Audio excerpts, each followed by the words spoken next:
mais que toi, vas-y, à être effectivement bref, en tout cas respectueux du temps qui est imparti, parce que le sujet que tu viens d'évoquer, l'état d'urgence et liberté d'information, sous cette forme-là, et cette stricte forme-là, il n'y a pas grand-chose à dire. Et s'il y a des choses à dire, c'est plutôt, de façon un peu paradoxale, l'idée que la loi du 20 novembre 2015 est plutôt protectrice de la loi sur la presse, que cela a été de la liberté d'information, comme ça a été écrit en effet par le professeur Derieux. Il n'y a pas, j'ai rien à ajouter à ce qui est indiqué. En effet, toutes les dispositions qui permettent le contrôle par l'administration dans la loi de 1955, le contrôle par l'administration de la presse écrite, en 1955, elle avait une place quand même très prépondérante, a été supprimée par la loi de 2015. Il a été ajouté, mais on en comprend la raison pratique, encore que on aurait pu trouver d'autres manières, à mon sens, ne serait-ce que par le rappel fait au parquet qui lui est aussi permis de saisir les juridictions civiles, en référé par exemple, mais ne serait-ce que l'interdiction, la suspension des sites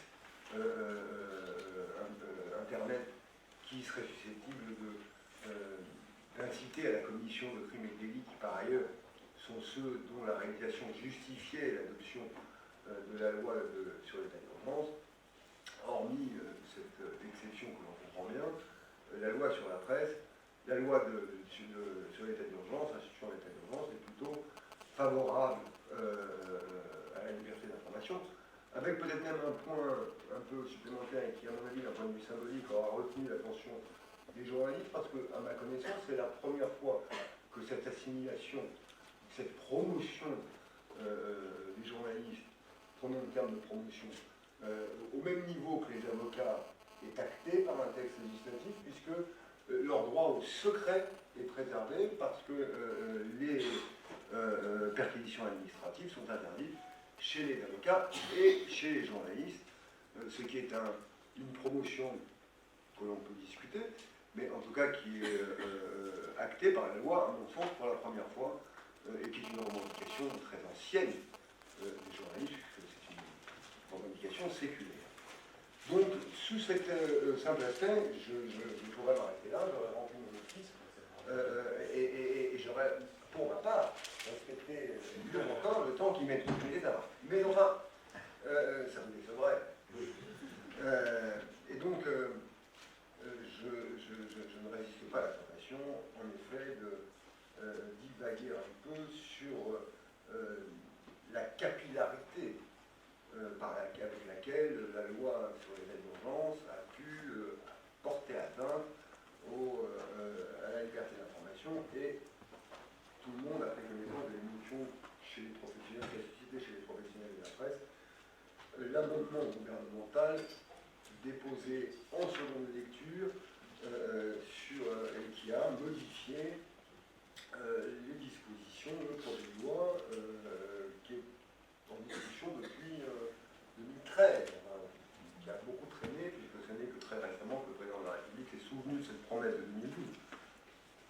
C'est un exemple parmi d'autres, mais donc le Sénat a rejeté ce texte qui est revenu devant l'Assemblée nationale, et à propos de la définition qu'avait fini par adopter l'Assemblée nationale en première lecture de la restriction admissible au principe de l'interdiction de l'atteinte au secret des sources, a baissé le seuil à partir duquel cette atteinte était possible d'infractions relatives au terrorisme punissables de 10 ans à 7 ans.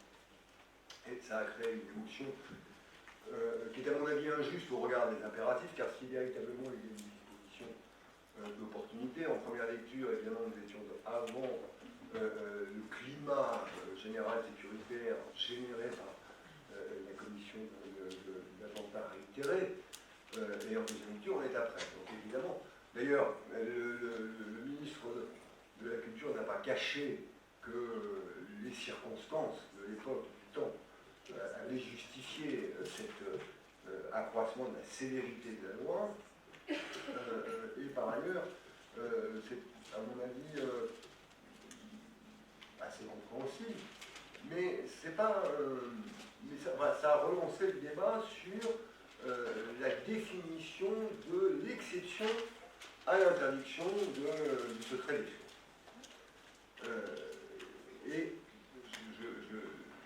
débat qui a pris beaucoup de forme, puisque dans un premier temps, le texte disait simplement en cas d'atteinte aux intérêts fondamentaux de la nation strictement proportionnés, les intérêts fondamentaux de la nation. Cette référence aux intérêts fondamentaux de la nation a été supprimée par Mme Taubira dans le cadre de la première lecture. On ne disait plus que la recherche de crimes et délits ou l'interdiction de commettre, pour empêcher de commettre des crimes et délits, permettait donc des exceptions et de porter atteinte au secret des sources, ce qui, à mon avis, était une bonne intention qui permet un chemin en fer, ça permettait, par la suppression de cette référence, aux intérêts fondamentaux de la nation, d'avoir au contraire une vision plus large des exceptions possibles, et on avait trouvé donc cette limitation des intérêts fondamentaux de la nation lorsqu'ils sont punis d'une peine supérieure à 10 ans, ramenée à 7 ans. Et je me disais, là je vais être, je crois, en total désaccord avec les deux précédents intervenants, mes confrères, pas avec le magistrat. Avec le magistrat, je suis toujours d'accord, mais avec mes confrères. Je me disais, finalement,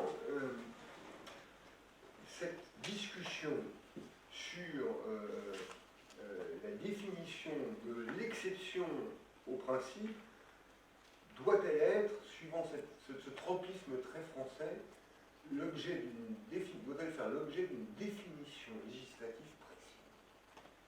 Est-ce que c'est bien utile? Ou est-ce qu'il n'est pas naturel dans une société moderne et démocratique que la fonction de peser, ce que nous disions tout à l'heure ce matin, de peser cette proportionnalité, est-ce qu'il n'est pas légitime, après tout, qu'elle soit confiée au juge, à l'autorité judiciaire? Est-ce que ce n'est pas sa tâche naturelle? Cet équilibre entre des principes généraux dont nous reconnaissons tous qu'ils peuvent se heurter, c'est d'ailleurs l'objet de notre réunion. S'il n'y avait qu'un seul intérêt général, le problème ne se poserait pas. Nous ne débattons que parce qu'il y a des intérêts généraux, des conceptions d'intérêt général qui sont concurrentes.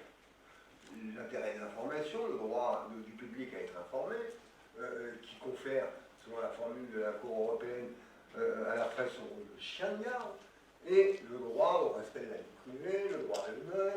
On voit bien qu'il y a un conflit qui doit être tranché. Est-ce que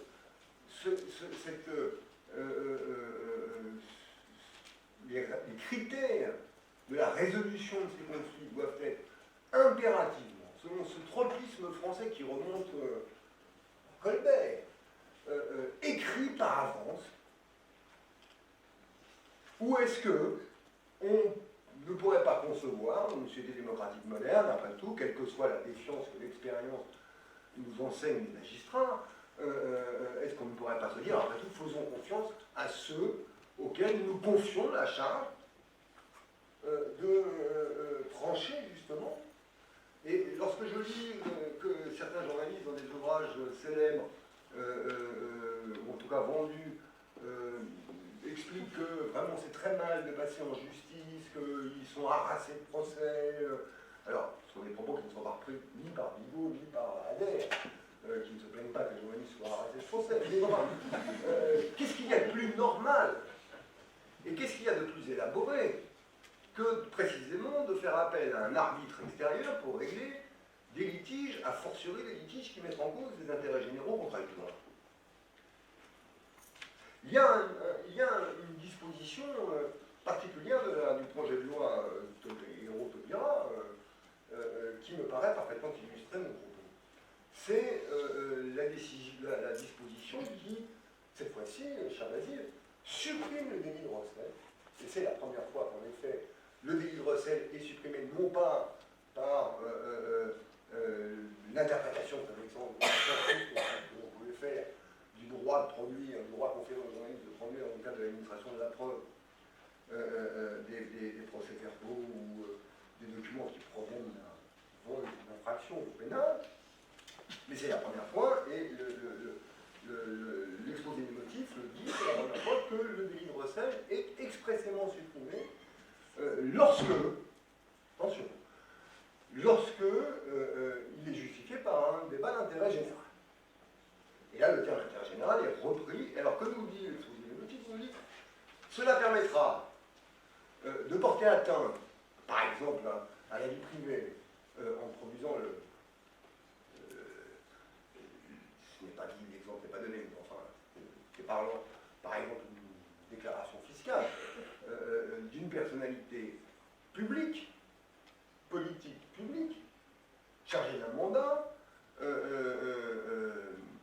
et en revanche, ça interdira de porter atteinte à la vie privée d'une personnalité privée.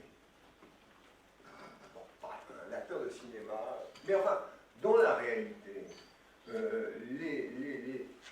dans les cas particuliers qui se présentent à nous et qui sont soumis au juge, ça n'est pas toujours si simple. Je vais prendre un exemple. Aujourd'hui, M. Macron n'est pas une personnalité publique, selon la définition il est chargé de faire mandat. Est-ce que pour autant, si on s'apercevait que M. Macron aurait commis les mêmes errements que M. Cahuzac, il ne serait pas légitime d'intérêt public que cela fût porté à la connaissance du public, justement. Or, dans cette hypothèse, visée par l'exposé des motifs du projet de loi, le journaliste qui ferait ça serait condamné. Et ne serait-ce que parce que le juge consciencieux aurait pris connaissance de l'exposé des motifs qui éclaire le sens qui doit être donné à la loi.